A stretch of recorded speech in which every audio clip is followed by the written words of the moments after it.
See that all ahead of Michigan Science Center's upcoming Brain Day. Dominic Roberto is here today to talk about all of this, and you have some interesting stuff. First of all, thanks for being here. Of course, thanks for having me. This is a little scary to me because you have a brain here, you have a hammer, and you want me to do something, and you got this in your hand. What's going on? So we are going to put a little experiment onto you today, and we are going to see if we can mess with your brain a little bit. Oh, and I know we always come on here and we do experiments that might play with your brain, but I'm going to actually try and show you a really cool concept in honor of our Brain Day coming up called Neuroplasticity. All right. Now, in order to demonstrate that, first, let's get you all suited up. All right. So I need to just put this on one side of you. Just one side. That's the weird part. That's what's making me wonder what's going on. Excellent. And then we're going to give you a little fake arm on this arm, all right.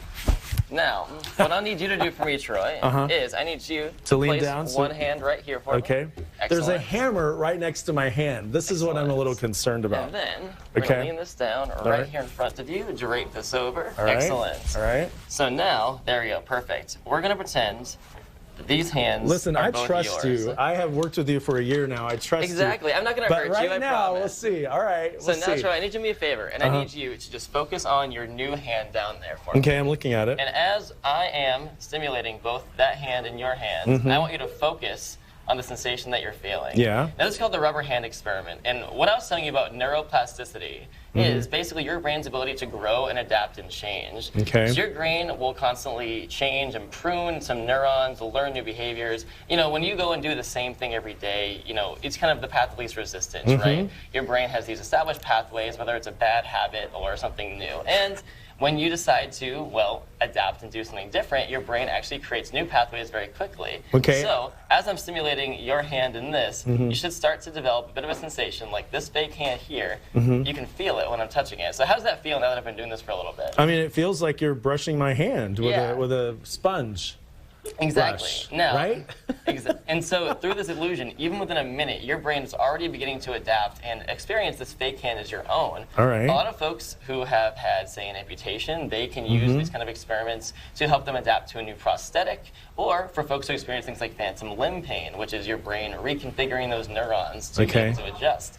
So now, the more I do this, the more it should feel like a salient effect for you. I feel like I think I know where we're headed. You're going to hit this fake hand with a hammer, aren't you? I mean, and it's going to hurt? I'm going to feel it in the other hand? We'll see. We haven't been doing it for a ton. So, but you do get the sensation like this one in front of you is similar to your own, don't you? Yeah, my brain is seeing that and feeling it. Now, as I I'm not seeing it over there. I'm seeing it here. And so, keep stroking it. We're going to go ahead and try oh my gosh. something. Ah!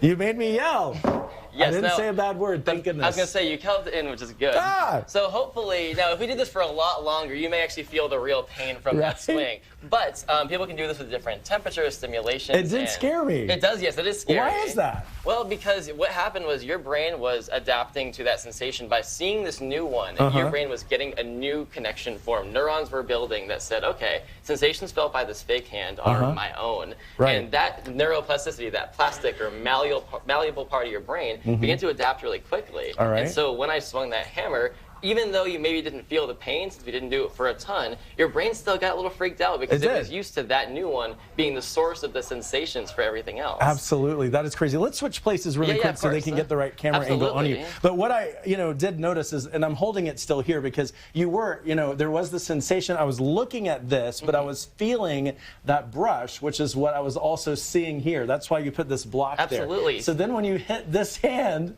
with the hammer, it did scare me. Absolutely. That is crazy to me. And that shows off that concept. Now, at our Brain Day, there will be lots of booths that talk about other parts of the brain. We have one about addiction, one about sensation, but we also will have one on plasticity, which means folks can come over to the museum and they can experience a way that sort of also adjusts their brain using visual perception and trying to aim throwing an object. Okay. And now, in this one, it's one that you could do at home. You could do it with a wooden hand. Anything that looks more realistic is going to be a lot more effective. Right. But if you're someone who has, say, a bad habit, or you're trying to establish new behaviors in your own life, think about those connections that you have and see how easy it was just through some constant using of a new behavior or stimulation to adjust. So take me through it again. Help me understand, because while all that was happening, I was still processing what had just happened. So explain what really happened there? So what happened was, as you watched, right, your brain started to associate, okay, I'm feeling a sensation right here. And even though you didn't see it on your own hand, that's where you're feeling it.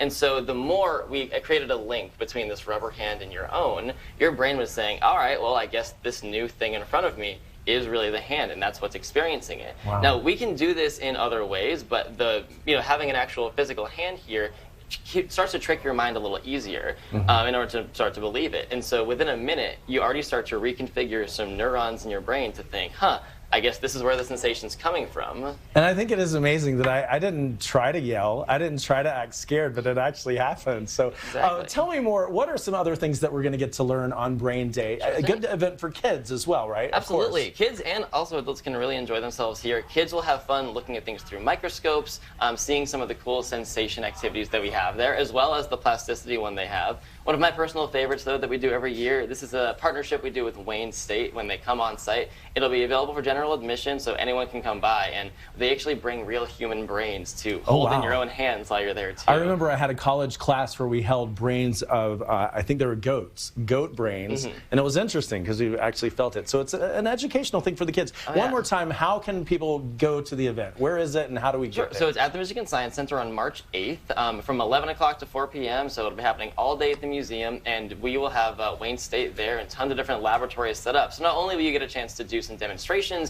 and learn more about the brain, but you can also see what some of the modern research on the brain is happening while you're learning about it. All right. Thank you so much, Dominic Roberto from the Michigan Science Center, for being here and for scaring me with a hammer. It really did work. I appreciate you very much.